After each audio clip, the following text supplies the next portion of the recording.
ውድ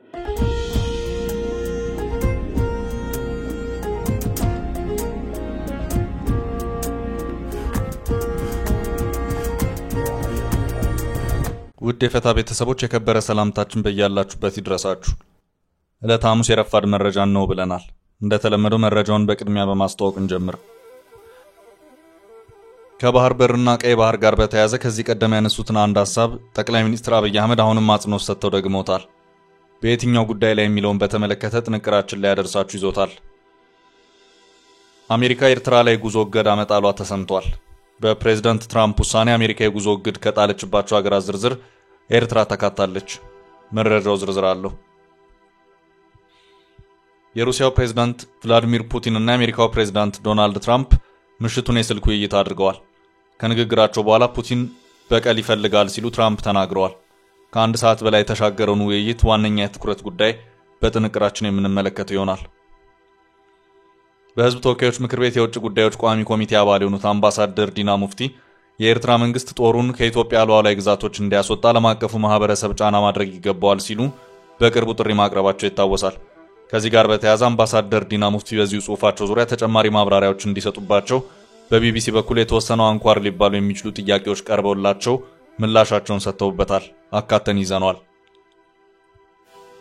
የመብት ተሟጋቹ ድርጅት የኢትዮጵያ መንግስትን ሊከስ ነው። ክሱ ከተፈናቃዮች ጋር በተያያዘ እንደሚመሰረት ተሰምቷል። መረጃውን እናደርሳለን። ከሰሞኑ የሱዳን ጦር በአገሪቱ እያገኘ ያለውን ወታደራዊ ድል ተከትሎ ለሱዳን አዲስ የጊዜያዊ መንግስት ማቋቋሙን መዘገባችን ይታወሳል። ይህን ተከትሎ የቀድሞ የሱዳን ሲቪል መንግስት ጠቅላይ ሚኒስትር የነበሩት አብደላ ሐምዶክ የሱዳን ጦር አዲስ መንግስት የውሸትና ለውጥ የማያመጣ ነው ሲሉ ተቃውመውታል። ወታደሮች ዲሞክራሲ እንዲያመጡ ተስፋ ማድረግ ሞኝነት ነው ብለዋል። መረጃውን ይዘናል። እስከ ፍጻሜው አብራችሁን ቆዩ። የምንለቃቸው ዕለታዊ ትኩስ ዜናዎች እንዲደርሷችሁ ላይክ፣ ሼር፣ ሰብስክራይብ ማድረግ እንዳትረሱ። በማይታመን ዋጋ መሃል አዲስ አበባ ላይ ካሉበት ሆኖ ቤት ይግዙ። ከዲያስፖራ መንደር ዲኤምሲ ሪል ስቴት ቀድሞ ለመጡ 20 ሰዎች 30% ቅናሽ አዘጋጅተናል። 8% ብቻ ከፍለው ቀሪውን በግንባታ ሂደት ይከፍላሉ። 60% የባንክ ብድርም ተመቻችቶሎታል። የትም ሀገር ሆነው ቢገዙ በ3 ቀን በዲኤችኤል ካሉበት እናደርሳለን። ከስቱዲዮ እስከ ባለ 4 መኝታ ከ431 ሺህ ቅድመ ክፍያ ጀምሮ እንዲሁም የንግድ ሱቆችን አዘጋጅተናል። በ65 ሺህ ካሬ ሜትር ላይ ያረፉትና በአልሙኒየም ፎርም ቴክኖሎጂ የተገነቡት አፓርትመንቶቻችን ከሊፍት እስከ መዋኛ ገንዳ ያሟሉ ናቸው። ለመጨረሻው ህንጻ በቅናሽ ዋጋ ይሻሙ። ስልክ 0980495176 0910034497 ይደውሉ። ዲኤምሲ።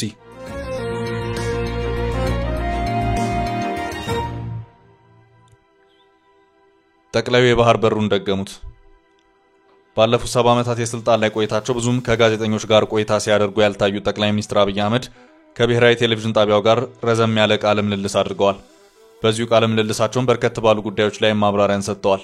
ጠበቅ አድርገው የያዙትን የባህር በር የሚለውን ጉዳይ በተመለከተ በቀጥታ ባያነሱትም የጂኦግራፊ እስረኛ ሆነናል በማለትም ማብራሪያቸውን የሰጡበት ሁኔታ ታይቷል። ጠቅላይ ሚኒስትሩ ከዚህ ቀደምም ከባህር በር መውጫና ከቀይ ባህር ጋር በተያያዘ ለህዝብ ተወካዮች ምክር ቤት አባላት በሰጡት ሰፋ ያለ ማብራሪያቸውም በ2030 የኢትዮጵያ ህዝብ 150 ሚሊዮን ህዝብ ይደርሳል። የ150 ሚሊዮን ህዝብ ዙሪያውን በየብስ ተከቦ የጂኦግራፊ እስረኛ ሆኖ መኖር አይችልም ሲሉም ነበር የተናገሩት። በምሽቱ ንግግራቸውም ይህንኑ የጂኦግራፊ እስረኛ የሚለውን ጉዳይ አንስተው አጠር ያለ ማብራሪያ የሰጡበት ሁኔታ ታይቷል። ጠቅላይ ሚኒስትሩ ከ7 ዓመታት በፊት መንግስታቸው የተረከባት ኢትዮጵያ በበርካታ ችግሮች ውስጥ የተተበተበች ነበረች ያሉ ሲሆን የበርካታ ፕሮጀክቶች የመሰረት ድንጋያቸው ተጥሎ የቀረበት ሁኔታ መኖር፣ የተጀመሩትን ባሉበት ቆመው መቅረት፣ የብድር ዕዳውን መክፈል የማይቻልበት ሁኔታ መደረሱና እንደዚሁም የሀገሪቱም የጂኦግራፊ እስረኛ መሆን ሲሉ ነበሩ ያሏቸውን ችግሮች አንድ ሁለት እያሉ ዘርዝረው ተናግረዋል። የተረከብናት ኢትዮጵያ የጂኦግራፊ እስረኛ ነበረች። እኛ ስንንቀሳቀስባት መሰለን እንጂ 130 ሚሊዮን ህዝብ ያላት ከፍተኛ የቆዳ ስፋት የያዘች ብዙ ምርትን በማምረት ለጎረቤቶቿ ማቅረብ የሚገባት ሀገር እስረኛ ነው የነበረችው። የጂኦግራፊ እስረኛ መሆን በልጆቻችን እንደዚሁም በእነሱ ልጆች ጭምር አደጋው እያደገና እየጎላ የመጣ ጉዳይ ነው። የጂኦግራፊ እስረኛ መሆን ለምንጠይቃቸው ጥያቄዎች በሙሉ በኋላ ምላሽ እየሆነ ስለሚሄድ ይሄን መዘንጋት አያስፈልግም ሲሉም ነው የተናገሩት። የጂኦግራፊ እስረኛ መሆን ዛሬ ብቻ ሳይሆን በልጆቻችን በእነሱም ልጆች ጭምር አደጋው እያደገና እየጎላ የመጣ ጉዳይ ነው። ጠቅላይ ሚኒስትሩ ጠበቅ አድርገው በያዙት በዚሁ የባህር በር መውጫና የቀይ ባህር ጉዳይ ላይ ኤርትራ ስጋቴ ነው በማለት እየደጋገመች ምላሿን እየሰጠች ትገኛለች። በህዝብ ተወካዮች ምክር ቤት ከሚሰጧቸው ማብራሪያዎች፣ በአንዳንድ ስብሰባዎች ከሚያደርጓቸው ንግግሮችና በመስክ ጉብኝቶቻቸው መሃል ከሚሰጧቸው አንዳንድ ሀገራዊ ወቅታዊ ጉዳዮችን የተንተራሱ ሐሳቦች ውጪ ከጋዜጠኞች ጋር ብዙም ቆይታ ሲያደርጉ የማይስተዋሉት ጠቅላይ ሚኒስትር አብይ አህመድ ከብሔራዊ ቴሌቪዥን ጣቢያው ጋር ያደረጉት ቃለ ምልልስ ሰፋ ያለ ሆኖም ታይቷል። በዚሁ ቃለ ምልልሳቸው የሰጧቸው አንዳንድ ማብራሪያዎች ከጥያቄዋ ጋዜጠኛ በኩል ተጨማሪ ጥያቄዎችን የሚያስነሱ ቢሆኑም ያ ሲሆን አልታየም።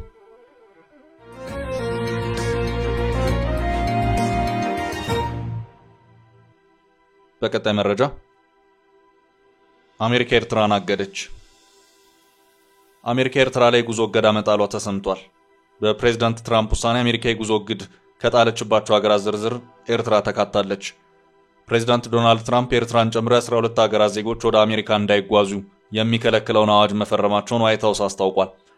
ፕሬዝዳንቱ የጉዞ እገዳ የጣሉባቸው ሀገራት የአፍሪካ ቀንዶቹ ሀገራት ኤርትራና ሶማሊያን ጨምሮ ሱዳን፣ አፍጋኒስታን፣ ኢራን፣ ቻድ፣ ዲሞክራቲክ ሪፐብሊክ ኮንጎ፣ ሄይቲ፣ ኢራን፣ ሊቢያ፣ ኢኳቶሪያል ጊኒ፣ ሚያንማርና የመን ናቸው።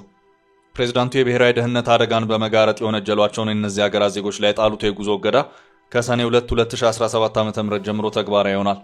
ከነዚህ ሙሉ የጉዞ እገዳ ከተጣለባቸው በተጨማሪ 7 ሀገራት ብሩንዲ፣ ኩባ፣ ላኦስ፣ ሴራሊዮን፣ ቶጎ፣ ቱርክሜኒስታን እና ቬኔዙዌላ ከፊል የጉዞ እገዳ ተጥሎባቸዋል። ፕሬዝዳንት ትራምፕ ለዚህ የጉዞ እገዳቸው መነሻ የሆናቸው በቅርቡ በኮሎራዶ የተፈጸመን ጥቃት ዋቢ አድርገው የውጭ ዜጎች ወደ አሜሪካ በሚገቡበት ወቅት በአግባቡ ማንነታቸው ሳይጣራ መሆኑን ያሳየ ነው ሲሉ ትሩዝ ሶሻል በተሰኘው ማህበራዊ ሚዲያቸው ላይ በለጠፉ ቪዲዮ ተናግረዋል። ግለሰቡ ለእስራኤል ታጋቾች ድጋፋቸውን ለመግለጽ በወጡ ሰልፈኞች ላይ ጥቃት ፈጽመዋል ተብሏል።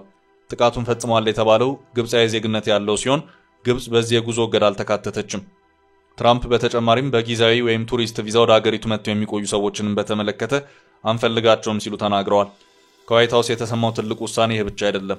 ትራምፕ በሃርቫርድ ዩኒቨርሲቲ ለሚማሩ የውጭ ሀገራት ተማሪዎች ቪዛቸውን የሚገድብ የሥራ አስፈጻሚ ትዕዛዝ ፈርመዋል። በተጨማሪም የቀድሞ ፕሬዝዳንት ጆ ባይደን የጤናቸውን ማሽቆልቆል ለመሸፈን ሴራ ተፈጽመዋል ባሉት ላይም ማጣራት እንዲካሄድ ትዕዛዝ አስተላልፈዋል። ዋይት ሃውስ እነዚህ ገደቦች አሜሪካውያንን ከውጭ ሀገራት አደገኛ አካላት ይጠብቋቸዋል ብለዋል። ምንም እንኳን ሀገራቱ ሙሉ የጉዞ እገዳ ቢጣልባቸውም በኢራን ውስጥ በእምነታቸውና ጎሳቸው ጭቆና እየደረሰባቸው ላሉ ስደተኞች ወደ አሜሪካ እንዲጓዙ ተፈቅዶላቸዋል። በተጨማሪም ለትላልቅ ስፖርታዊ ዝግጅቶች የሚሳተፉ አትሌቶችና ውስን ለሆኑ የአፍጋኒስታን ዜጎችም እገዳው እንደማይመለከታቸው ተጠቅሷል። ይህ የጉዞ እገዳቸው ትራምፕ በመጀመሪያው የስልጣን ዘመናቸው ወቅት ከ7 በአብዛኛው ህዝባቸው ሙስሊም ከሆኑ ሀገራት ወደ አሜሪካ እንዳይገቡ ያስተላለፉት ትዕዛዝ ጋር የሚመሳሰል ሆኗል። በአሁኑ ወቅት በጣሉት የጉዞ እገዳም በምርጫ ቅስቀሳቸው ወቅት የገቡትን ቃል የፈጸሙበት ሆኗል። በቅርቡ ተግባራዊ የሚሆነው የጉዞ እገዳ ህጋዊ ተግዳሮቶች እንደሚገጥመውም ይጠበቃል። የጉዞ እገዳ የተጣለባቸው ሀገራት ውሳኔውን ኮንነውታል። ቬኔዙዌላ የትራምፕ አስተዳደርን ዓለም በእኛ ዛቢያ ብቻ ትዞራለች ብለው የሚያስቡ እብሪተኞች በማለት ገልጸዋለች። ጎረቤት ሀገር ሶማሊያ በበኩሏ የተነሱ ስጋቶችን ለመፍታት ውይይት እንደምታደርግ ቃል ገብታለች።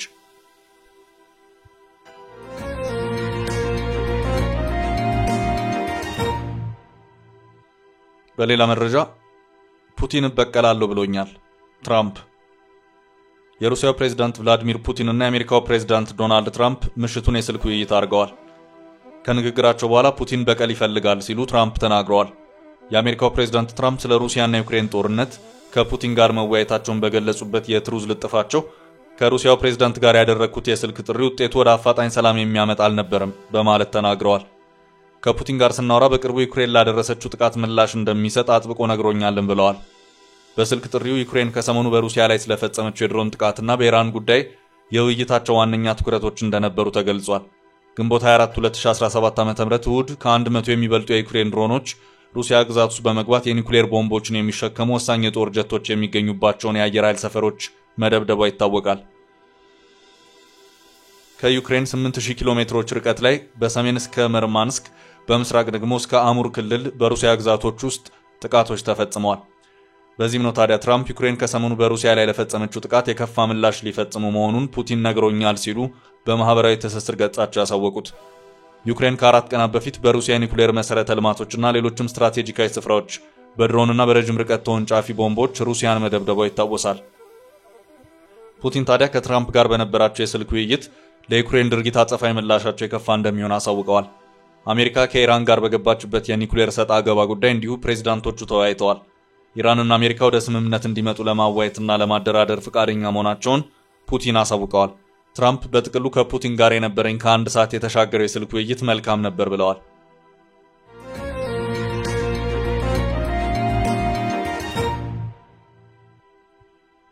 በቀጣይ መረጃ መንግስት ሊከሰስ ነው።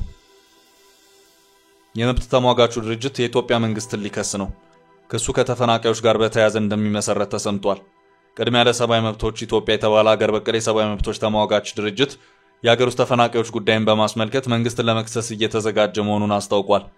በመላ ኢትዮጵያ ትኩረት አድርጎ በሰብአዊ መብቶች ጉዳይ ላይ እንደሚሰራ የተገለጸው ቅድሚያ ለሰብአዊ መብቶች ድርጅት በአማራ፣ ትግራይና ኦሮሚያ ክልሎች በተለያዩ አካባቢዎች ተፈናቃዮች መኖራቸውን እንደሚያውቅም አመልክቷል። የሀገር ውስጥ ተፈናቃዮች ጉዳይ አሳስቦናል ያሉት የቅድሚያ ለሰብአዊ መብቶች ኢትዮጵያ ዳይሬክተር ተስፋለም በርሄ ለዶቼ ቬለ በሰጡት አስተያየት ድርጅታቸው መንግስት በትግራይ፣ አማራና ኦሮሚያ ክልሎች በሀገር ውስጥ ተፈናቃዮች ጉዳይ ላይ አሳይቷል ባሉት የተለሳለሰ አቋም ጉዳዩን ወደ ፍርድ ቤት ለመውሰድ ዝግጅት እያጠናቀቁ መሆኑን አስረድተዋል።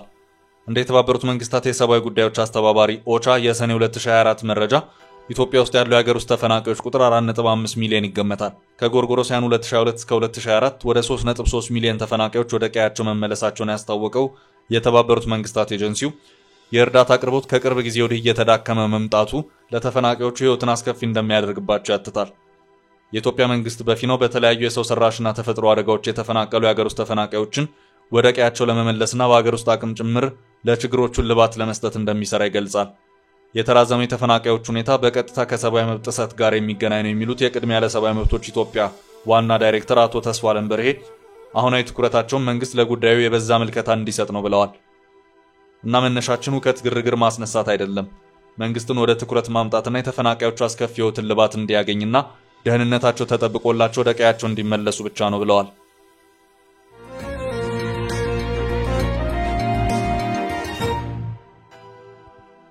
በቀጣይ መረጃ የያዘችውን የኢትዮጵያ ግዛት ኤርትራ ታውቀዋለች።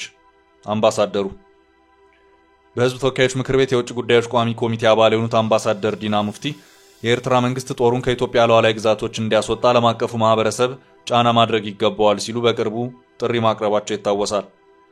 የምክር ቤት አባሉ ይህንኑ ጥያቄ ያቀረቡት ሆርን ሪቪው በተባለ ድረገጽ ላይ @34 ታይም ቱ ቴንድ ቱ ማተርስ አት ሆም በሚል ርዕስ ሰፋ አድርገው ባስነበቡት ጽሑፋቸው ነው። አምባሳደር ዲና በዚሁ ጽሑፋቸው የኤርትራ መንግስት የኢትዮጵያ ሉዓላዊ ግዛቶች እስከ ወዲያኛው ተቆጣጥሮ ሊቀጥል አይችልም ሲሉም ነበር ያስነበቡት። ቢቢሲ ከዚሁ ጋር በተያያዘም አምባሳደሩ በድረገጹ ባሰፈሩት ሐሳብ ዙሪያ ተጨማሪ ማብራሪያዎች እንዲሰጡበት አድርጓል። አምባሳደር ዲና ሙፍቲ በቢቢሲ ከቀረቡላቸው ጥያቄዎች መካከልም የኤርትራ ወታደሮች ከኢትዮጵያ ግዛቶች ለቀው ይውጡ ሲሉ ከየትኛዎቹ ግዛቶች ማለት ሆኖ ለመሆኑ እነዚህን የኢትዮጵያ ግዛቶች የኤርትራ ወታደሮች የያዟቸው መቼ ነው? የኤርትራው ፕሬዝዳንት ይደግፏቸዋል ያሏቸውን ታጣቂ ኃይሎች ማንነት በተመለከተ ተጨማሪ ማብራሪያ ቢሰጡን፣ ከቅርብ ጊዜያት ወዲህ በኢትዮጵያና ኤርትራ ባለስልጣናቱ መካከል የሚስተዋሉት ክሶችና ወቀሳዎች በሀገራቱ መካከል ውጥረት መፍጠሩን ተከትሎ የጦርነት ስጋት ይኖር ይሆን ወይ የሚሉት አንኳር ነጥቦች ይገኙበታል። የትኞቹን ግዛቶች ለሚለው ምላሽ የሰጡት አምባሳደር ዲና ሙፍቲ እነሱ ያውቋቸዋል፣ ለዚህ ጥያቄ ዝርዝር ምላሽ ለመስጠት በጣም አስቸጋሪ ይሆናል፣ ይህንን በተመለከተ ስታቲስቲካሊ ምንም ነገር የለኝም ሲሉ ጠቅለል ያለና ምንም አይነት ዝርዝር ማብራሪያ ያልታከለበት ምላሽ የሰጡበት ሁኔታ ታይቷል። አምባሳደሩ ጉዳዩ የቆየ ነገር ስለሆነ ይህንን በዚህ ደረጃ በዝርዝር ለመናገር በጣም አስቸጋሪ ነው፣ እነሱ ያውቁታል ብሎ ማለፍ ይሻላል ሲሉ ግዛቶቹን በስም ሳይጠቅሱ ያለፋቸው መሆኑን ዘገባው አክሏል።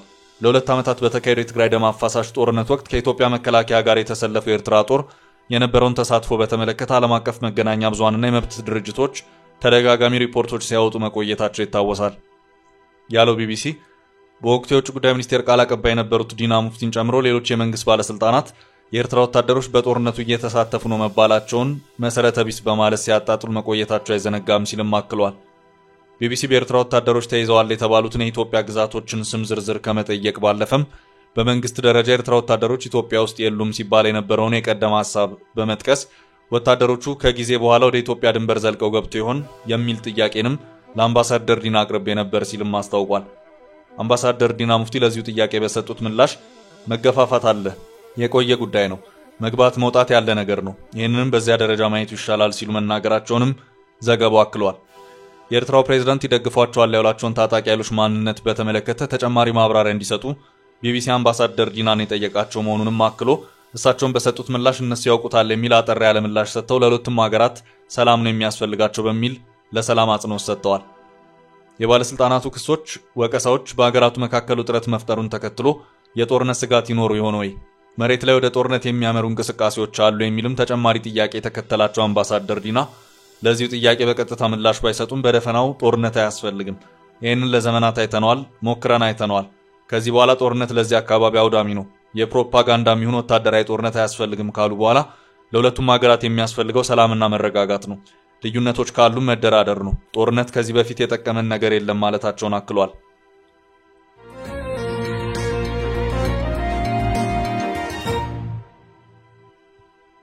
በቀጣይ መረጃ የቀድሞ የሱዳን ጠቅላይ ሚኒስትር የጦሩ ድል ጦርነቱን አይቋጨውም አሉ። ከሰሞኑ የሱዳን ጦር በአገሪቱ እያገኘ ያለውን ወታደራዊ ድል ተከትሎ ለሱዳን አዲስ የጊዜያዊ መንግስት ማቋቋሙን መዘገባችን ይታወሳል። ጀነራል አልቡርሃን ለሱዳን አዲስ ጠቅላይ ሚኒስትር የሾሙ ሲሆን ጠቅላይ ሚኒስትሩ አዲስ ካቢኔ በማዋቀር ፈጥኖ ደራሽ ኃይሎች የነበሩበት የቀድሞ ሽግግር መንግስት በይፋ መፍረሱን አውጀዋል። ይህን ተከትሎ የቀድሞ የሱዳን ሲቪል መንግስት ጠቅላይ ሚኒስትር የነበሩት አብደላ ሐምዶክ የሱዳን ጦር አዲስ መንግስት የውሸትና ለውጥ የማያመጣ ነው ሲሉ ተቃውመውታል። አብደላ ሐምዶክ አዲስ አበባ ላይ ከዓመት በፊት የመሰረቱትን የሱዳን ሲቪል ዲሞክራቲክ ኃይሎች ጥምረት ታጋዱን እየመሩ ሲሆን በሱዳን ትይዩ መንግስት ለመመስረት ጥምረታቸው ጥረት ላይ እንደነበር ይታወሳል። ሐምዶክ አልቡርሃን የመሰረተው አዲስ መንግስት የጦር ጅምር ድል ያመጣው ነው ሲሉ የተሰሙ ሲሆን የሱዳንን የ2 ዓመት ጦርነት አያስቆምም ብለዋል። ከአሶሺየትድ ፕሬስ ጋር ባደረጉት ቃለ መጠይቅ ሐምዶክ ምንም አይነት የወታደራዊ ድል ቢኖር ካርቱም ወይም ሌላ ስፍራን መያዝ ግጭቱን አያስቆምም ብለዋል። የካርቱም መያዝና አለመያዝ የሚፈጥረው ነገር የለም። ለዚህ ጦርነት ወታደራዊ መልስ መፍትሄ አይሆንም። የትኛውም ወገን ሙሉ በሙሉ አሸናፊ ሆኖ ሊወጣ አይችልም ብለዋል። ሐምዶክ በሱዳን ሽግግር መንግስት ጠቅላይ ሚኒስትር የሆኑት እንደ አውሮፓ አቆጣጠር በ2019 ሲሆን ከ4 ዓመታት በኋላ ጃንዋሪ 2022 ላይ ስልጣናቸውን ለቀዋል። ስልጣን የለቀቁበት መንገድ ፍንቀላ እንደነበር ይታወሳል። ሐምዶክ ስልጣን በለቀቁ በዓመታቸው ሁለቱ ባላንጣ ጄኔራሎች ጦርነቱን አፈንድተዋል። ከሀገር ተሰደው የነበሩት ሐምዶክ አዲስ አበባ ላይ ሱዳን ሲቪልና ፖለቲካ ኃይሎች ያጣመረ ህብረት የመሰረቱ ሲሆን የጥምረቱ አለቃ ሆነውም ተመርጠዋል። በእስካሁኑ የሱዳን ጦርነት 24000 ሲቪሎች መገደላቸው ይታመናል። ፈጥኖ ደራሽ ኃይሎች ከወራት በፊት ለዓመት ተቆጣጥረዋት የነበረችውን የሱዳን ዋና ከተማ ተነጥቀዋል። ፈጥኖ ደራሽ ኃይሎች አሁንም በካርቱም ዙሪያ ያሉ አካባቢዎችን እንደያዙ ናቸው። የሱዳን ግጭት 13 ሚሊዮን ህዝብ ከቤቱ ያፈናቀለ ሲሆን ከዚህ መሃል 4 ሚሊዮን ወደ ግብጽ፣ ደቡብ ሱዳንና ኢትዮጵያ ድንበር አቋርጠው ተሰደዋል። ረሃብና የኮሌራ ወረርሽኝ ከሰሞኑ በሱዳን ላሉ ፈተና ሆኗል። በዚህ መሃል በካርቱም ድል የተነቃቁት ጀነራል አልቡርሃን አዲስ መንግስት ሲመሰርቱ የፈጥኖ ደራሽ ኃይሎች ቀደም ብለው የትይዩ መንግስት በተቆጣጠሩባቸው ግዛቶች አቋቁመዋል። ፈጥኖ ደራሽ ኃይሎች ከካርቱም ሽንፈት መልሰው የተደራጁ ሲሆን የአልቡርሃን መቀመጫ ፖርት ሱዳን ላይ ከበድ ያለ የአየር ጥቃት ሰንዝረዋል። ዋና መነሻቸውን ከዳርፉር ያደረጉት ፈጥኖ ደራሽ ኃይሎች እንደ ኮርዶፋን ያሉ ትልልቅ ከተሞችን ከሰሞኑ መያዝ ችሏል። የ69 ዓመቱ የቀድሞ የሱዳን ጠቅላይ ሚኒስትር አብደላ ሐምዶክ ግጭቱን የማይረባ ያሉ ሲሆን አልቡርሃን ያቋቋሙት አዲስ መንግስት በካርቱም መልሶ ግንባታ አስጀምራለሁ ማለቱን ተችተዋል። ካርቱምን እየጠገኑ ሌላ ሁሉም ስፍራ መዋጋት የለየለት ሞኝነት ነው ብለዋል። በአሁኑ ሁኔታ ሱዳን ውስጥ ማንኛውንም አይነት መንግስት ማቋቋም የማይሆን ነው ያሉት ሐምዶክ የአልቡርሃን ጥረት ወታደሮች ዴሞክራሲ እንዲያመጡ ማመን የማያዛልቅ ነው ብለዋል። ሐምዶክ አሁን ከተኩስ አቁም ውጪ ጦርነቱን የሚፈታ ነገር የለም በሚለው አቋም ጸንተዋል። ስለ ኤምሬትና ሌሎች በሱዳን ያለውን ጦርነት በመሳሪያ እያገዙ ስላሉ የተጠየቁት ሐምዶክ ማንም መሳሪያ ያቀብል እኛ ማየት የምንፈልገው ጦርነቱ እንዲቆም ነው ብለዋል። ቻችን ለዛሬ ያዝንላችሁ ርዕሰ ጉዳዮች እዚህ ላይ ቋጨን። ላይክ፣ ሼር እና ኮሜንት በማድረግ ለቻናላችን ድጋፋችሁን መግለጽ እንዳትዘነጉ እያልን ከሌሎች መረጃዎች ጋር ደግመን እስክንገናኝ ቸር ያሰማን ስንል ተሰናበትን።